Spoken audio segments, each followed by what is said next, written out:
Let's give a warm welcome to Harry Gilonis.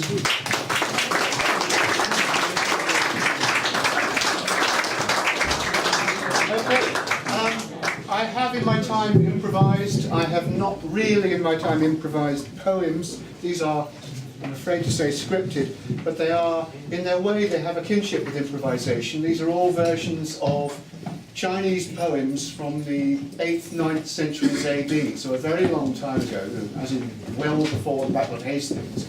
And they are in fact the most avant-garde writing up until the 20th century anywhere in the world, because Chinese poetry at that time suppresses all of the little modifying particles that enable you to tell if a noun is male or female, singular or plural, if a verb is past tense or future tense. So every time you read a Chinese poem from that vintage, some of them have clues, okay, the love poems are fairly straightforward, but it's up to you. You can decide if the protagonist is male or female, if somebody comes over the hill on a horse, if it's one person or 20 people, you know, lots of stuff is up for grabs. There's a beholder's share or a reader's share, and there's something quite improvisatory about them. So when I found this out, I thought the obvious thing to do was to translate these things into English with the same kind of freedom and flexibility, which is obviously completely impossible. So here we go. So just join up the dots, add your own bits. It's up to you as much as me or them. So this is the only famous one, Wong Wei, dates 700, 760. He's the only one who's got a Penguin Classics all to himself. The rest are all obscure. Okay. Cherish the quiet, dude. 10,000 no worries and no long-term strategy. Coming home to dwarf juniper, wind, pines, clothes loose, mountain, moonshine, loot, no success quite like failure, boat songs float ashore.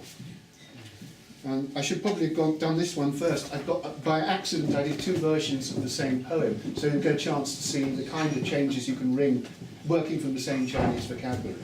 Now, I have looked at every character properly. These are real translations, they're just wrong.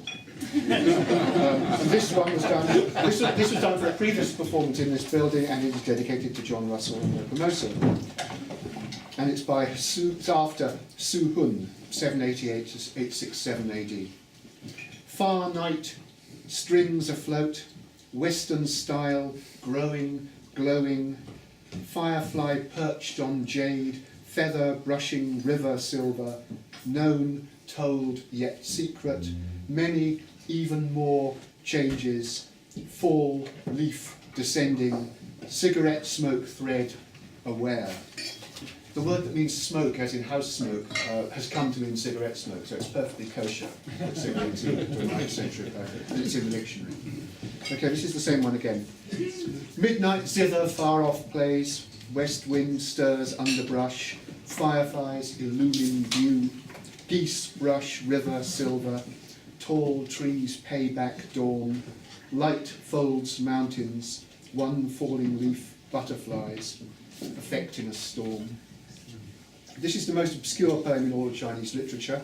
Before I got to it, it was. And it's after Li Shangyin, 813 to 858 AD. He's so avant-garde that he came up with the idea of calling things untitled as a formal title. So this is an untitled poem, it's called Untitled.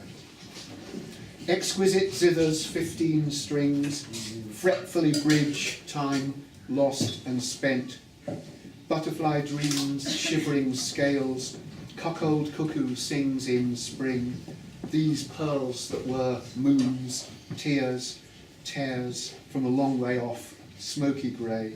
How hold lost time, immaterial, gone in a flash amidst bewilderment. Okay, I think that'll do me. Thanks very much.